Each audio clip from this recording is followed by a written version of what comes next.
Hi, Eric Linask. We're here at ITEXPO in Las Vegas. I'm talking with Tim Lopatofsky from BillSoft. Tim, thanks for joining me. Hi Eric, how are you today? Doing great, thank you. We've had another great week here at ITEXPO. How's the week been for you? Excellent week. Enjoy Las Vegas. The show's been very good. We're getting a lot of good leads, so we really appreciate this opportunity. So, what's creating some of that traction for BillSoft? Well, we're continuing to expand from our base. Still, the majority of our leads come from word of mouth. So more than 80% of our sales are referrals, which is awesome. We are starting to take on efforts to expand into markets outside of telecom. We're currently integrating with SAP, and we do have several SAP clients. So, having an official integration with them, we think is going to be a big step into expanding into some other markets. What drove that relationship with SAP? Basically, customers came to us and said, "We want to use you. You're not working with SAP. That's what we want to use. Can we make this happen?" And we said, "Yeah, we can make it happen." Is there potential for similar partnerships with other enterprise vendors? We're currently an Oracle partner, but we don't have an official integration with them. That's another thing that's on our plans.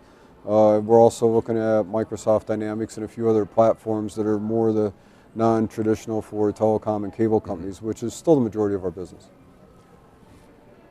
What's the benefit for customers, those who are using an Oracle or an SAP, of you having those relationships as opposed to somebody who just comes to BillSoft and isn't using SAP?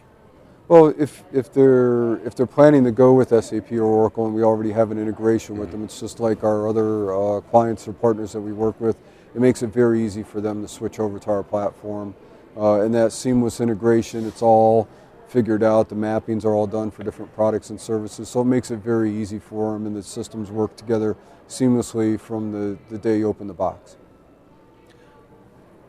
How do you at BillSoft with your products cope with the constant change in telecom? Yeah. Well, in both telecom and all the different areas, we have a tax research department, and we do tax calculation, we do jurisdiction determination, and we do filing of tax returns. So the research department's continually looking at changes of boundaries of tax jurisdictions, different tax rates, calculation methods, different applications, which changes as well as the rates. And then different forms that are filed, and that includes both paper forms and electronic forms. So we have a department that continually looks at that, and then when we see something new technology-wise or functional, we implement that into our product.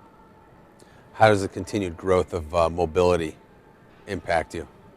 Well, there's a lot of growth in mobility, and we think that's going to be the trend. It seems like everybody's got a device in their.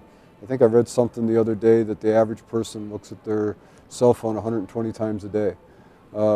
So mobility is here to stay, and it's just a progression of the technology. But it's something that we think is very beneficial for us. Does that have any impact as far as the tax regulations are concerned? A little bit. Probably the biggest thing that's going on right now with tax regulations, the Senate has passed the Market Fairness Act. And there's some contention in the House. They're looking to take this act up. The Judicial Committee Chairman, Galate, has made some references that it didn't go through the proper committees in the Senate, so he wants to make sure in the House that happens. And there's a little bit of contention over it because some senator or congressmen have raised the issue that it appears like a 21st century taxation without representation. And I'm not sure if you're familiar with the act. What they're trying to do is allow states to collect tax for sales that are shipped to other states, which currently isn't allowed. And there's been some activity in that area for about 13 or 14 years now. So it started with the simplified or streamlined sales tax proposal, and a number of states have adopted that. And if the Market Fairness Act or the MFA goes through, it looks like they're going to use that as a framework. And we expect that to happen. I don't know if it will happen too soon. I think there's still some issues as the ones I mentioned already. The other issue is that, what size of company should this act apply? Excuse me. The current proposal applies to companies larger than $1 million in sales, which is pretty small. So, there's a couple of issues to be worked out, but, the world has changed from the time that the SSTP started, where the point and click and brick and mortar really weren't seen as two competing forms of business, and there wasn't really a lot of business over the internet at that time. Since then, there's tremendous amounts of business that are transacted daily over the internet. Right. And there's an uneven playing field, and it's growing rapidly. So it's an uneven playing field for the competitors. It's also a bad environment for the states, because they're losing revenue that they would normally get from a brick and mortar company. But as more business goes to the point and click, they're not getting the taxes that they need to represent their programs in states in the way that they've traditionally done. So what's the flip side to that argument, opponents of the regulation? There are a lot of opponents, and they feel that the state shouldn't be able to go beyond their boundaries, which traditionally is a federal, it's it's under the control of the federal government of interstate commerce, where intrastate is within the control of the states. And some companies that have been set up and have a business model that works because they, or is more beneficial. And you look at tax rates, there's a lot of services that are, 8, 9, 10%. It seems like the sales, just even the simple taxes like sales and use, have gone up significantly over the years. So if you have somebody that has, say, an 8 or 9 or 10% discount on their products because they're selling it over a certain medium, they want to continue to do that, obviously. And I think consumers like it. If you can buy something on the internet and you save some money, and I think the consumer's trust in it has changed a lot, which is why it's growing so much. So there's definitely two sides, and in many ways, the lack of taxation has probably really helped grow that whole market, sure, and that whole different channel of selling products. But you look at it from the other perspective. We're here in Las Vegas.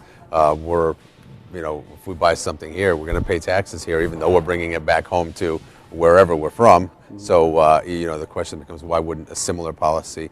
Why shouldn't a similar policy hold for goods or services acquired over the internet? Yeah, and actually, if you do buy something over the internet, and you're supposed to be reporting that to your state and remitting that. The reality is people just don't do it. And probably trying to enforce that would be a political nightmare, would be my thought. But is it fair? No, I don't think it is fair. So I think that, and again, that's our feeling. What will really happen? Who has the crystal ball? But I think in the next 2 to 3 years, there's probably going to be some traction in these areas, because it truly is an uneven playing field, and it's truly a situation where we do have government entities, and we don't like paying taxes, but we do love those services, and we understand that we do need good, strong government entities for all of our well-being. Excellent. Well, Tim, thank you so much for being here at ITEXPO. Thanks for being on the program today. Yeah, thank you, Eric.